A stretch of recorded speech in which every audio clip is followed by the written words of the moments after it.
नमस्कार, यो हो ग्यालेक्सी प्रदेश न्यूज। सुरुवातमा हेडलाइन्स।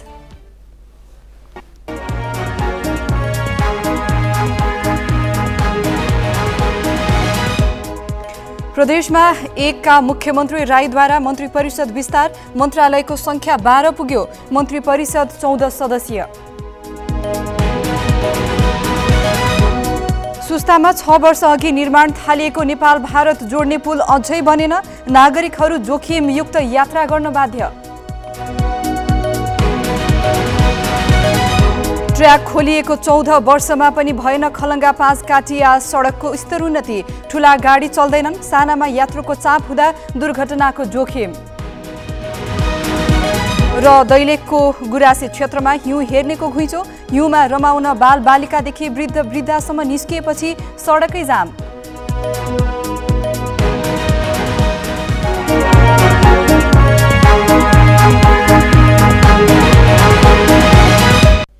अब न्यूज विस्तारमा। प्रदेश 1 को मन्त्री परिषद विस्तार भएको छ। गठबन्धनमा रहेका दललाई भाग पुर्याउन 7 मन्त्रालयलाई फुटाएर 12 पुर्याइएका प्रदेश 1 का मुख्यमन्त्री राजेन्द्र राईले आज मन्त्री परिषद विस्तार गरेका हुन्। गठबन्धनमा रहेका कांग्रेस र एकीकृत समाजवादीका 3 तथा माओवादी केन्द्रका 2 मन्त्री थपिएपछि मन्त्री परिषद सदस्यको संख्या 14 पुगेको छ। तीमध्ये 13 मन्त्री र 1 राज्य मन्त्री छन्। मन्त्रीमण्डलमा नेपाली कांग्रेसबाट मोरङका शेखर चन्द्र थापा, झापाका ओमप्रकाश सर्वबगी र ताप्लेजुङका प्रताप प्रकाश हाङमाङ नियुक्त भएका छन्। थापाले वन वातावरण तथा भू संरक्षण मन्त्रालय, सर्वबगीलाई उद्योग श्रम तथा रोजगार मन्त्रालय र हाङमाङलाई भूमि तथा सहकारी तथा गरिबी निवारण मन्त्रालयको जिम्मेवारी दिएको छ। नेकपा यसबाट मोरङका उपेन्द्र घिमिरे यातायात व्यवस्था तथा सञ्चार मन्त्री, खोटाङका राजन राई सामाजिक विकास मन्त्री र इलामकी खिनु लङवा लिम्बू पर्यटन तथा संस्कृति मन्त्री बनेका छन्। हाल कायम रहेका सामाजिक विकास मन्त्री जयराम यादव स्वास्थ्य मन्त्री बनेका छन्। नेकपा माओवादीका केन्द्रबाट खोटाङका रामकुमार राई र झापाका झलकसिंह दर्लामी मगर मन्त्री बनेका छन्। राईले खानेपानी सिंचाई तथा ऊर्जा मन्त्रालय र दर्लामीलाई कृषि मन्त्रालयको जिम्मेवारी दिएको छ। मध्य प्रदेश सरकारमा 1 जना राज्य मन्त्री थपिएका छन्। नेकपा एकीकृत समाजवादीबाट रौतहटका नागेन्द्र राय यादवलाई उद्योग, वन, पर्यटन तथा वातावरण राज्य मन्त्री नियुक्त गरिएको छ। नवनियुक्त राज्य मन्त्री यादवलाई मुख्यमन्त्री लालबाबु राउतले पद तथा गोपनीयताको शपथ खुवाएका छन्। यसअघि गत मङ्सिर 5 गते नेकपा एकीकृत समाजवादीबाटै उद्योग, वन, पर्यटन तथा वातावरण मन्त्रीमा शत्रुघ्न महतो र प्रदेश मामिला तथा कानून मन्त्रीमा प्रमोद यादव मधेस सरकारमा सहभागी भइसकेका छन्। यससँगै मध्य प्रदेशको मन्त्री परिषद 14 सदस्यीय भएको छ। न नागरिकता छ, न जमिनको लाल पूर्जा, आफ्नै देशको भूमि प्रयोग गरेर आउने जाने सहज बाटो पनि छैन। भारतीय भूमि प्रयोग गरौँ, सुरक्षा निकायले सजिलै बाटो दिँदैन। नदीमा डुङ्गाको यात्रा जोखिमपूर्ण छ। भेलमा परेर कतिखेर मरिन्छ भर छैन। लामो समयदेखि सुस्ताबासीले भोग्दै आएको समस्या हो यो।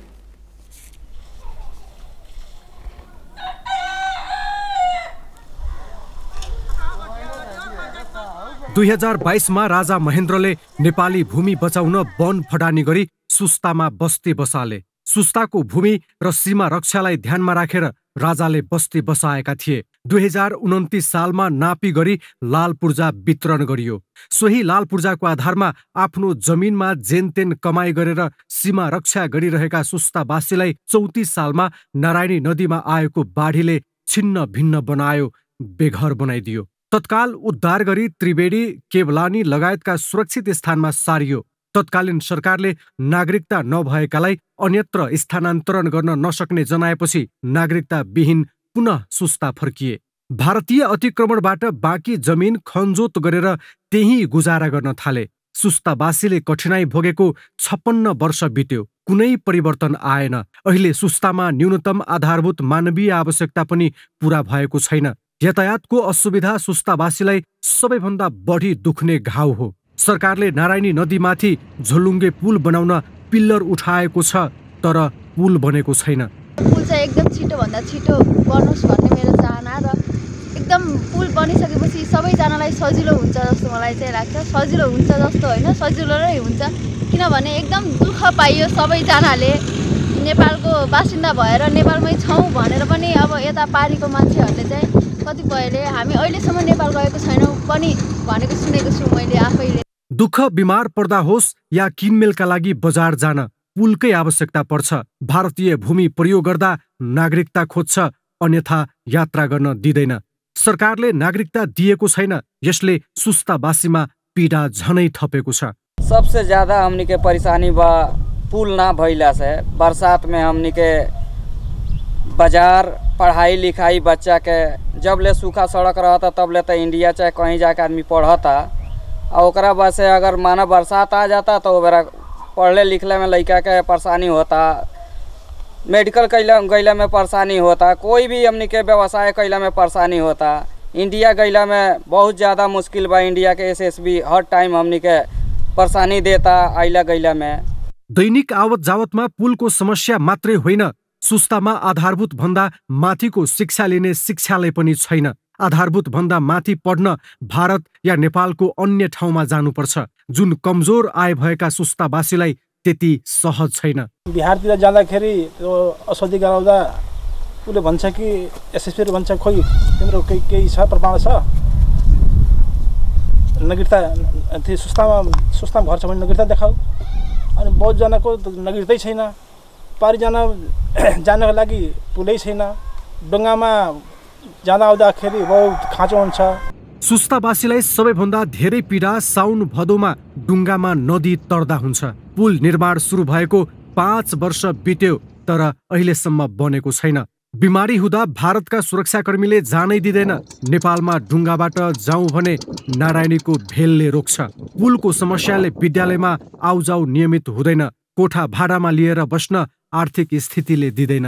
यहाँ सबभन्दा धेरै दुःखको छ भने यहाँ झुलुङ्गा पुल भयो भने हामी कम्तीमा यहाँबाट साइकल अथवा केही सुविधा गरेर पनि राम्रोसँग गएर पारी पढ्न सक्थ्यौँ। यहाँ 8 सम्म अहिले स्कुल चलिरहेछ। 8 सम्म कम्तीमा यहाँ 10 सम्म हुनु पर्यो। यहाँ 10 सम्म भए अलि 10 सम्म यहाँ पढ्न त हुन्थ्यो सबै केटाकेटीहरू। त्रिशुली आश्रय जेभी बालाजुले 72 सालमा 20 करोड 93 लाख रुपियाँमा पुल बनाउने जिम्मा लिएको हो। 4 वर्ष त्यतिकै छोडिएको पुल सुस्तावासीको दबावले 76 सालमा अघि बढ्यो तर निर्माण सम्पन्न भएन। 265 घरधुरी रहेका सुस्ताको जनसङ्ख्या 3133 छ। सरकारले अन्य सुविधाबाट वञ्चित गरे पनि झोलुङ्गे पुल छिटो सम्पन्न गरिदिए आवत जावतमा सहज हुने उनीहरूको भनाइ छ। ग्यालेक्सी फोकेका लागि नवलपरासी पश्चिमबाट सरोज धितालको रिपोर्ट। ग्यालेक्सी 4K को प्रसारण तपाईँ काठमाडौँ उपत्यकामा रेडियो ग्यालेक्सी 101.8 मेगाहर्जमा सुन्न सक्नुहुन्छ। प्रदेश न्युज जारी छ। अहिलेलाई ब्रेक।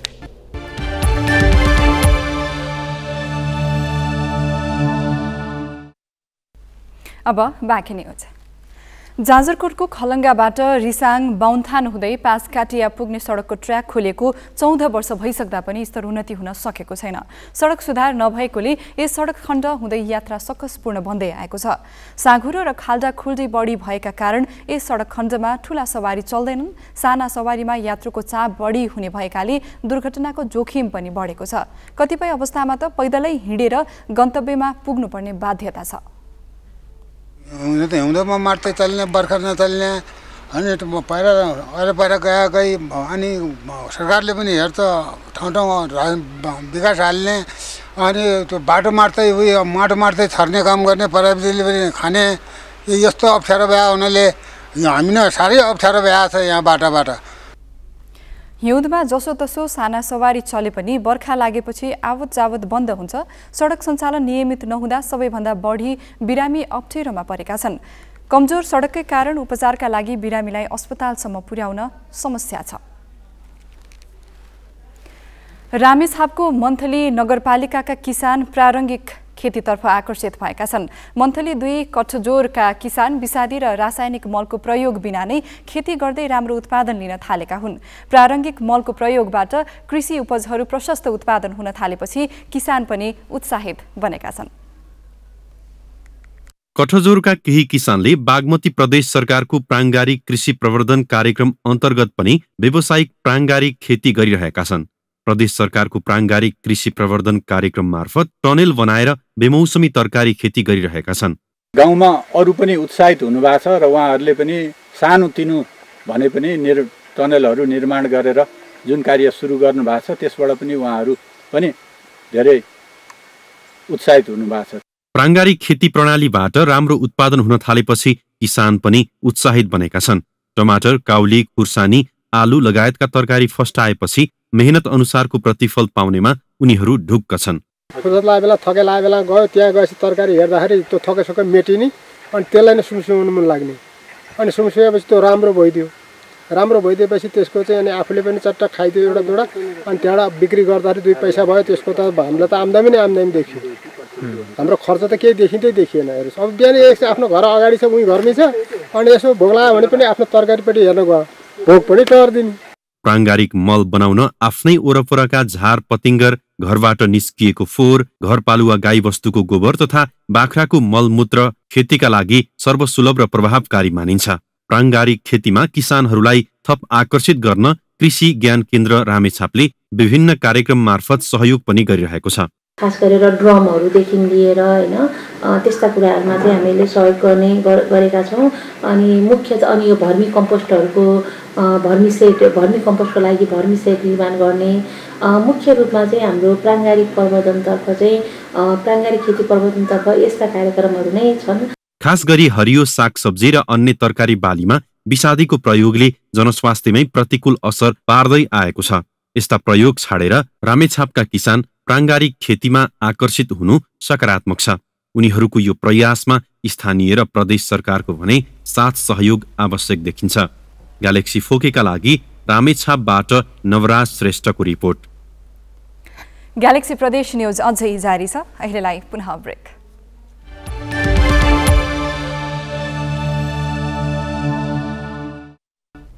अब बाँकी न्यूज। दाङमा गाउँपालिकाको बजेटबाट 84 पूजा गरिएको छ। शान्तिनगर गाउँपालिकाको 3,84,000 रुपैयाँ बजेटबाट 5 जना ज्येष्ठ नागरिकको 84 पूजा गरिएको हो। गाउँपालिकाको आर्थिक सहयोगमा ज्येष्ठ नागरिक सङ्घ शान्तिनगरले कार्यक्रम आयोजना गरेको हो। पालिकाभित्रका आर्थिक अवस्था कमजोर भएका ज्येष्ठ नागरिकको 84 पूजा गरिएको ज्येष्ठ नागरिक सङ्घले जनाएको छ। निवेदन दिन पठाउँ, गाउँपालिका स्थानीय सरकारले यस्तो राम्रो कुरो ल्याउनु भयो भनेर उहाँहरूले पनि आर्थिक सहयोग गरिदिनु भयो। पालिकाभित्र 80 वर्ष पुरा भएका 228 जना ज्येष्ठ नागरिक छन्। उनीहरू सबैलाई सहभागी गराएर कार्यक्रम गर्ने योजना भए पनि कोरोना महामारीका कारण सम्भव नभएको पालिकाले जनाएको छ। ज्येष्ठ नागरिकहरूलाई एक ठाउँमा राखेर सयसँग कुनै अलि ठुलै धार्मिक कार्यक्रम गरौँ भन्ने सोच राखेका हुन्। वैदिक सनातन धर्म अनुसार 82 वर्ष पुगेपछि 84 पूजा गरेमा सबै कुकर्म पाप मेटिएर जाने विश्वास गरिन्छ। 2 दिनको वर्षासँगै देशका विभिन्न स्थानमा हिमपात भयो। हिमाली तथा उच्च पहाडी भागमा हिमपात भएपछि आसपासका क्षेत्रबाट हिउँमा रमाउने जाने बढे। कर्णाली प्रदेशको राजधानी वीरेन्द्रनगरबाट नजिकै रहेको रातानाङ्ला, दैलेखको गुराँसे लगायतका क्षेत्रमा हिउँ खेल्न नेपालगञ्जबाट समेत आगन्तुकहरू आएपछि सडक नै जाम भएको छ। वीरेन्द्रनगरबाट छोटो दूरीमा पर्ने रातानाङ्ला गुराँसे क्षेत्रमा हिमपात भएपछि हिउँमा रमाउनेको ओइरो नै लाग्यो, जसका कारण साङ्गुरो दैलेख सुर्खेत सडकमा ट्राफिक जाम नै भयो।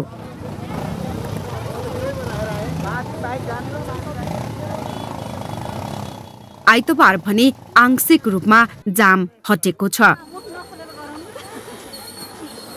हिउँ पग्लिँदै गएपछि हिउँमा खेल्ने मानिसको चाप बिस्तारै घट्दै गएको हो।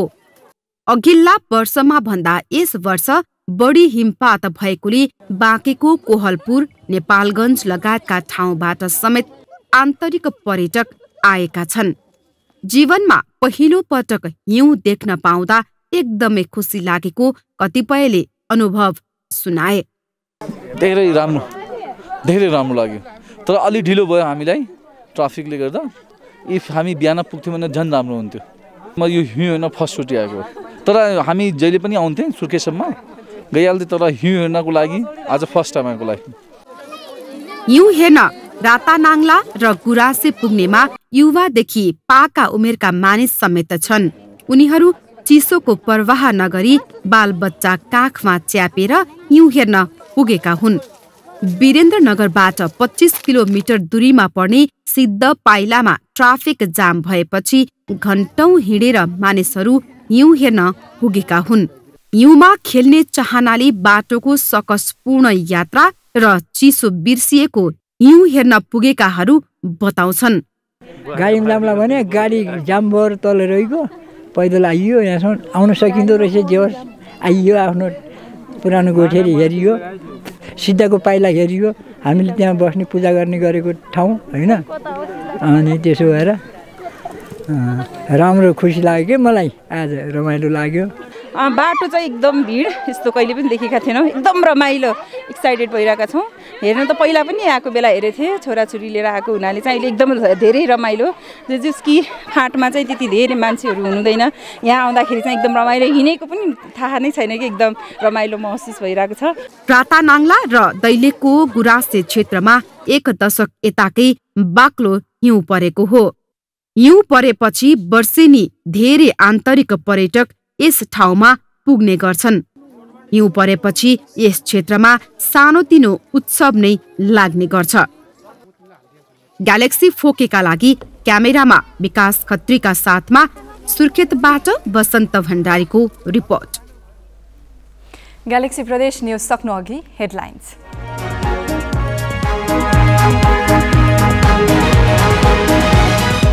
प्रदेशमा एकका मुख्यमन्त्री राईद्वारा मन्त्री परिषद विस्तार, मन्त्रालयको संख्या 12 पुग्यो, मन्त्री परिषद 14 सदस्यीय।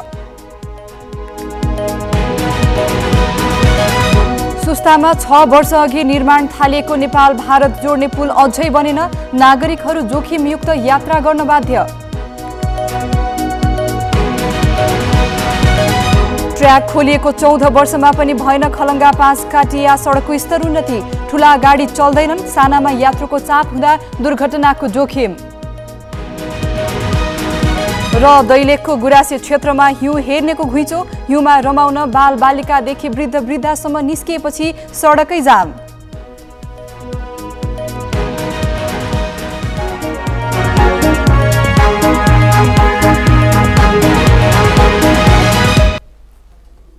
ग्यालेक्सी प्रदेश न्यूज अहिलेलाई सकियो। अब राति 8 बजे ग्यालेक्सी न्यूज आवर लिएर आउनेछौँ। नमस्ते।